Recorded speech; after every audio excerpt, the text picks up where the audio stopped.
Punta dito para mag-practice kumain. Ayan. Ayan. Yung tatlo na yan. Blockbuster, punong-puno at madaming dumayo dito sa ating chess club. May mga nagmula pa sa Valenzuela City. Nandito rin ang ating mga student athlete. Panibagong araw na naman ng pakikipagpraktisan. Dito yan sa Bukawi City Mall. Pagdating natin dito ay nakaset up na ang tables and chairs. Si Emil Waskin ang nag-ayos niyan, mga ka-chess club. Hello, magandang hapon sa inyo. Ayan, pakita mo, Angel, kasama natin dito ang... Anong team kayo? Yanga, no? Dr. Yanga College. Kuha ba lahat, Jel? Dr. Yanga College, may JIL tayo dito. And then kayo mga anak, mga taga-saan kayo? Trade. Taga saan? Marilao. Trade din kay Ma'am Larin. Okay, ikaw din? Marilao po. Marilao. Okay, so madami na kagad tayong naabutan dito. Salamat, Emil. Sinet up mo na yung...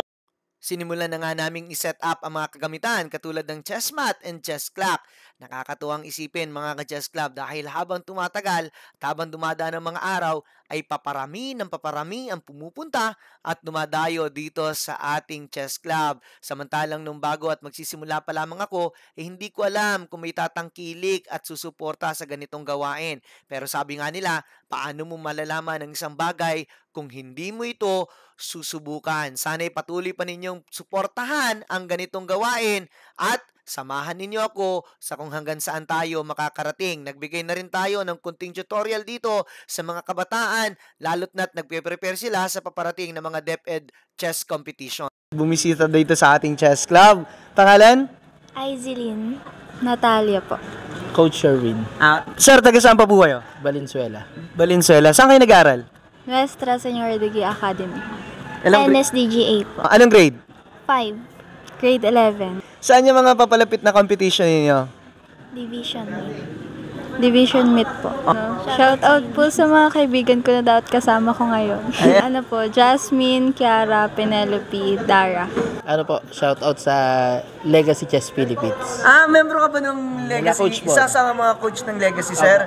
Kaila Coach Neil. Yes. Kila Coach Oriendo and Francisco, no? One of the Legacy coach nandito, mahuhusay po. And shout out to the rest of the members of Legacy and Legacy Chess at sa coaching staff ninyo, sa mga player nila. Ayan. Thank you at welcome po kayo dito sa Bukawi City Mall. Mapapalaban kayo. Nandito ang mga player ng Yanga College yan. Tama-tama, practice ninyo. May mga player din ng Marilao. May mga paparating pa, ano? Paparating, ang Rising Star at Coach. Ayan. At nagsimula na nga ang praktisa. Napalaban na mga dayuhan dito sa ating mga mainstay player. Napalaban itong si Natalia sa aking pamangkin na si Kyle Angel. Nakakatuwa din dahil dinadayo talaga tayo dito ng mga student chess athlete na nagpe-prepare sa mga paparating nilang competition.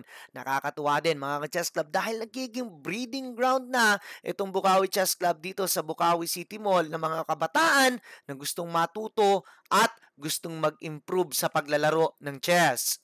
Sa lahat ng nakakapanood ng video ito, sana one of this day ay mabisita nyo rin kami dito sa Bukawi City Mall at ma-experience ninyo ang chess culture na dinidevelop natin dito sa Bukawi City Mall. Napalaban na rin itong ating rising star na si Vince Pascual dito kay Sir Romar Castillo. 5-1 ang bigay ng partida dito ni Vince Pascual. Nakakatuwa dahil yung ibang mga challenges dito mga ka-chess club, pagka natalo ka, pinagpupush up at pinagja-jumping jack. Kapag ka boring na rin kayo sa paglalaro ng chess, pwede na rin kayo ditong magsumba.